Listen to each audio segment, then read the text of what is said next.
মিমি চক্রবর্তী এই নামটার সঙ্গে আজ প্রায় সকলেই পরিচিত। তবে আজ থেকে বেশ কয়েক বছর পিছিয়ে গেলে জলপাইগুড়ি জেলার এই গ্রামের মেয়েটাকে চিনত না কেউই। এমনকি সে যে এত বড় জায়গাতে পৌঁছাতে পারবে, টলিউডের সুপারস্টার নায়িকা হয়ে উঠতে পারবে, এমনটা বিশ্বাস করতেন না তার আশেপাশের মানুষরাই। তাই মিমির অভিনয়ে আসার স্ট্রাগলটা সিনেমার থেকে কিছু কম নয়। সেটা নিয়েই আনন্দবাজারে কলম ধরলেন অভিনেত্রী। মিমির কথায় ছোট থেকেই তিনি ভীষণ ডানপিটে ছিলেন। কাবাডি খেলতেন, ব্যাডমিন্টনে পুরস্কার পেতেন। রোদে পুড়ে জলে ভিজে গায়ের রং কালো হয়ে গিয়েছিল। তাকে নিয়ে খুব দুশ্চিন্তায় থাকতেন মা বাবা। মেয়ের খেলাকেও তারা মন থেকে সাপোর্ট করতেন না। আশেপাশে সবাই বলতেন, মেয়ে এভাবে থাকলে নাকি বিয়ে হবে না, বাবা মা বিপদে পড়বে। অবশ্য আজও মিমির বিয়ে কবে হবে সেই প্রশ্ন বারবার তোলেন সকলে। এবার প্রশ্ন হলো, কিভাবে অভিনয়ে এলেন মিমি চক্রবর্তী? মিমি আর 5টা গড়পড়তা সাধারণ মানুষের জীবন চাননি। 10টা 5টার চাকরি, পাড়ার আড্ডা, ভাত ঘুম, বিয়ে এসবের বাইরেও যে জীবন আছে সেই জীবনের পথে এগোতে চেয়েছিলেন তিনি। কলকাতার ঝাঁ চকচকে জীবন তাকে টেনেছিল।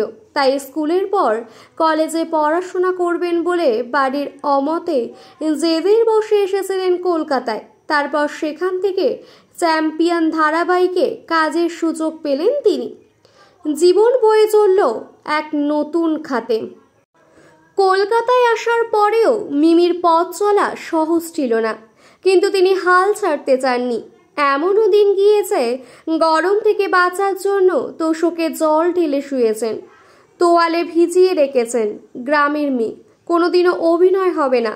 সেদিন মিমিকে বলেছিলেন যারা, আজ তাদেরই খুঁজে পাওয়া যায় না।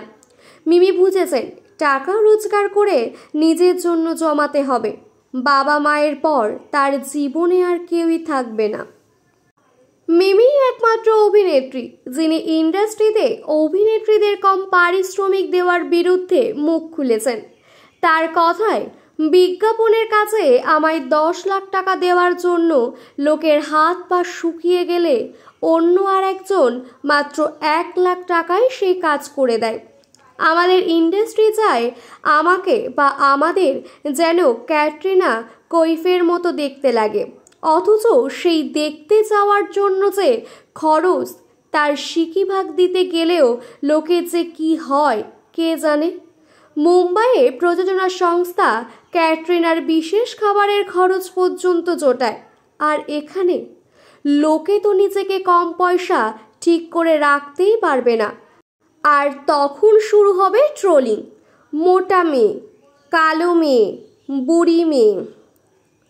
মিমি ব্যক্তিগত জীবনে পার্টি হুল্লোড়ের মধ্যে থাকতে চান না। তিনি শুধু নিজের কাজ নিয়ে থাকতে চান। কম কাজ করেন ঠিকই, কিন্তু বেছে বেছে কাজ করেন। আর বাকি সময়টা লেখেন, বই পড়েন, পোষ্যদের সঙ্গে সময় কাটান। আর তার নিজস্ব বন্ধু বান্ধব রয়েছে যারা আজীবন তার পাশে থাকবেন। তিনি যে একা আছেন জীবনে, এটা তার অভিযোগ নয়, বরং এটাই তার শান্তি।